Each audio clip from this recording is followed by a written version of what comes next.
Time now for a check of weather with meteorologist Matt Yurosavik. Matt, next week we kick off a Pro Farmer Crop Tour starting in South Dakota as well as Ohio, and then all of us will meet up in Minnesota.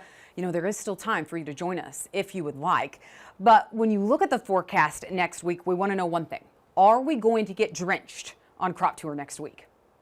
That's right, Ty, and we've got to look at the rain chances heading into this week, and we're not looking at much as we head through this week. Just some showers exiting off for our eastern leg of the tour as we head through Monday, maybe into Tuesday, and then things will clear out through much of the middle part of the week, which is just going to be perfect for us. But take a look at this. It's pretty dry across parts of Nebraska and Iowa where crews will be this week, and soil near average there for our eastern leg of the tour, and then we'll all end up there in parts of Minnesota, but still improving back in the west with this root zone, and across central Texas still dealing with some moist soil there in parts of the Mississippi River Valley as well. And if you look at the latest drought monitor, it really shows some improvements across the Southwest, dealing with parts of California, Nevada, even into Arizona and Colorado.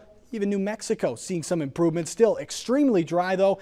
Oklahoma down to Texas. Those are the areas where we're going to see some rain heading into this upcoming week, and they're going to be much needed rain, hopefully not all at once, but you can really see where we've seen some of those improvements there in the Rockies and in parts of Arizona as well. Southern California, not as dry as it has been over the last couple of weeks. And it's all thanks to this pattern. It's allowing those showers and storms out there in the west, but a little bit of a dip here in the jet stream heading into early next week. That's going to keep things unsettled, allow more rain across the central part of the country, and keep a little bit cooler there as well.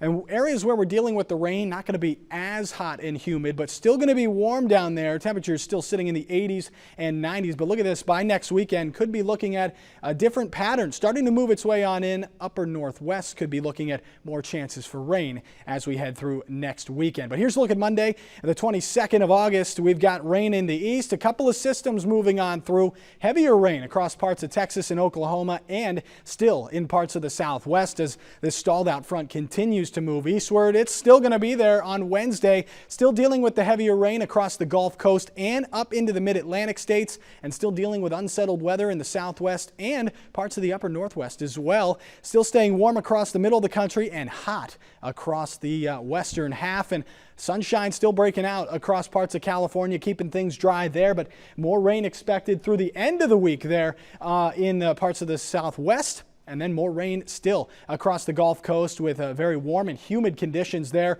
as things start to dry out for parts of the east. But here's a look at the temperatures this week. Below normal, where we're expecting a lot of that rainfall, parts of the southwest right through Texas and Oklahoma, still dealing with high heat up in the northwest and along the Gulf Coast and the east coast as well. And the precipitation, you see it right here. That's where we're going to be looking at a lot of it. Could be some flooding potential there as well.